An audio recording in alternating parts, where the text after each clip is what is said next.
Hello, and welcome to Lecture 5 of the Motion in a Straight Line unit in Phys 1104.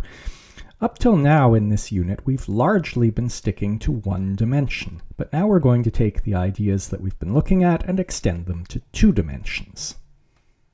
As long as we're talking about motion in a straight line, it might occur to you to wonder why we even need to be able to work in 2 dimensions. After all, for motion in a straight line, you can always choose your axes so that the motion lies along the line. So for this airplane, you could choose axes so that, for example, the y-axis points along the motion. But suppose there's a second airplane.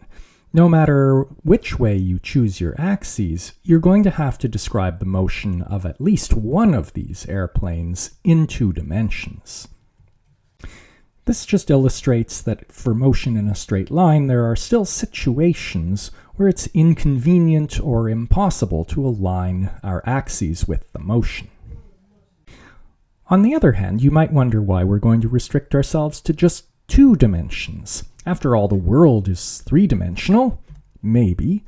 Well, at least the everyday world that we observe with our own senses has 3 spatial dimensions.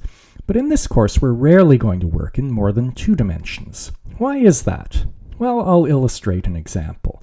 You already know how to calculate a displacement in 2 dimensions. What about 3 dimensions? Well, in 3 dimensions, all we have to do now is, in addition to the x components and the y components of the vectors, we have to write down z components. And now the calculation of a displacement goes exactly the way it would in 2 dimensions, except we have an extra set of components to subtract. So there's really no difference between working in 2 dimensions and 3 dimensions, except that there's more bookkeeping in 3 dimensions. Now, I don't want you to think that there's no difference between working in 2 dimensions and working in 3.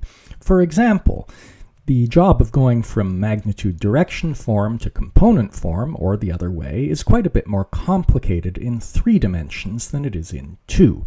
But that's just a mathematical complication. The point is that there's, for the moment, no physics that we need 3 dimensions to describe that we can't describe just as well in 2 dimensions. That will eventually change. Eventually, we'll need to work with cross products, which can only exist in 3 dimensions, and we'll need them because in Phys 1204, we'll be working with magnetic fields, which involve cross products. So let's look at how to represent a straight line motion in an arbitrary direction. And I'm going to work through a specific example and then generalize it at the end. So suppose we have an airplane and it's moving in some direction that makes an angle theta with the x-axis. Let me be very specific. Suppose it's moving at 200 meters per second at a 60-degree angle to the x-axis. It's going to be much more convenient to have that velocity in component form. And so I want you to check that you're understanding so far. I want you to change this velocity into component form. So if you're doing this through Moodle, Moodle will now ask you this question, but otherwise you should still decide which of these you think is the correct answer before moving on.